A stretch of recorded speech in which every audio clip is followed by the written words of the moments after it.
BRS పార్టీలో గెలిచిన ఎమ్మెల్యేలు ఆ తర్వాత కాంగ్రెస్ పార్టీలో జాయిన్ కావడం జరిగింది. మొత్తంగా 10 మంది ఎమ్మెల్యేలు కూడా కాంగ్రెస్ పార్టీలో చేరడం జరిగింది. దీన్ని సవాల్ చేస్తూ వారందరూ 10 మంది ఎమ్మెల్యేలను అర్హత వేటు వేయాలి అన్న ఉద్దేశం కొద్ది కూడా ఇప్పటికే హైకోర్టు నుంచి సుప్రీంకోర్టు వరకు కూడా బీఆర్ఎస్ పార్టీ వెళ్ళడం జరిగింది.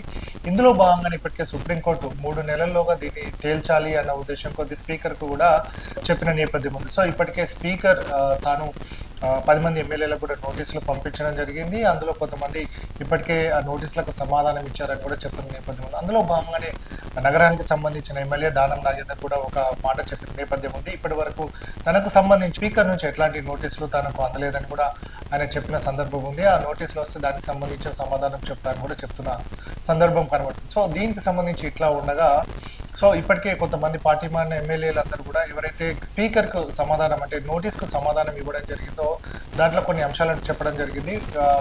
ఏదైతే తమ నియోజకవర్గానికి సంబంధించిన అభివృద్ధి కోసమే సీఎంని కలవడం జరిగిందని, దీంట్లో వేరే ఏ ఉద్దేశం లేదని, తాము ఇప్పటికి కూడా బీఆర్ఎస్ పార్టీతోనే ఉన్నామని కూడా ఆ నోటీసులో చెప్పినట్లుగా తెలియడం జరుగుతుంది. దీనివల్ల కూడా బీఆర్ఎస్ పార్టీ ఒకంత ఆశ్చర్యానికి గురికావడం జరిగింది.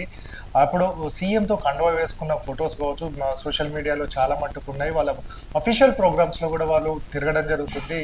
ఇట్లాంటి నేపథ్యంలో వాళ్ళు ఇట్లాంటి మాటలు చెప్పడం ఒకంత ఆశ్చర్యానికి గురి చేయడం జరిగింది బీఆర్ఎస్ పార్టీకి సంబంధించి. దీంట్లో భాగంగానే ఇప్పుడు బీఆర్ఎస్ పార్టీ కూడా మరింతగా వాళ్ళని ఇరుకున పెట్టే విధంగా కూడా ఒక గేమ్ ఆడబోతుంది. ఇందులో భాగంగానే గద్వాల్కి సంబంధించి గద్వాల్ నియోజకవర్గంలో BRS party working president KTR బహిరంగ సభను ఏర్పాటు చేయడం జరిగింది. ఇందులో భాగంగానే మహబూబ్నగర్ జిల్లాకు సంబంధించిన నేతలు కావచ్చు, అలాగే ఎమ్మెల్యేలు మాజీ మంత్రులు అందరినీ వెంటబెట్టుకొని కూడా గద్వాల్కి సంబంధించిన బహిరంగ సభలో ఆయన పాల్గొనడం జరుగుతుంది.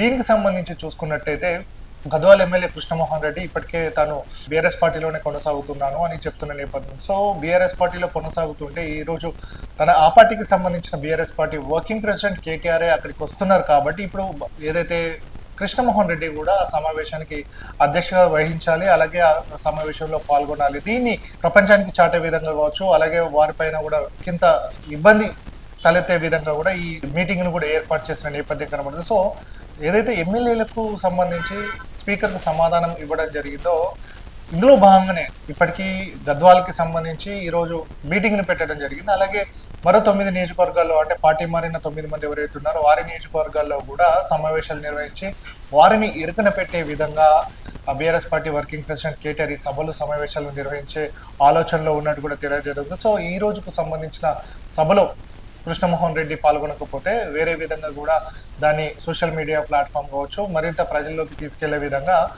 బీఆర్ఎస్ పార్టీ శ్రేణులు కూడా ముందుకు వెళ్ళడం జరుగుతుంది. సో మొత్తంగా తాము ఏదైతే పార్టీ మారిన ఎమ్మెల్యేలు బీఆర్ఎస్ పార్టీలో గెలిచి కాంగ్రెస్ పార్టీలోకి వెళ్ళిన వారందరిపైన కూడా వేటు వేయాల్సింది అన్నట్టు కూడా బీఆర్ఎస్ పార్టీ పట్టుబడుతున్న నేపథ్యంలో వారు ఇచ్చిన సమాధానానికి మరింతగా టిట్ ఫర్ టాట్ అన్నట్టుగా ఈ సభలు సమావేశాలను కూడా BRS party working president KTR నిర్వహించడం జరుగుతుంది.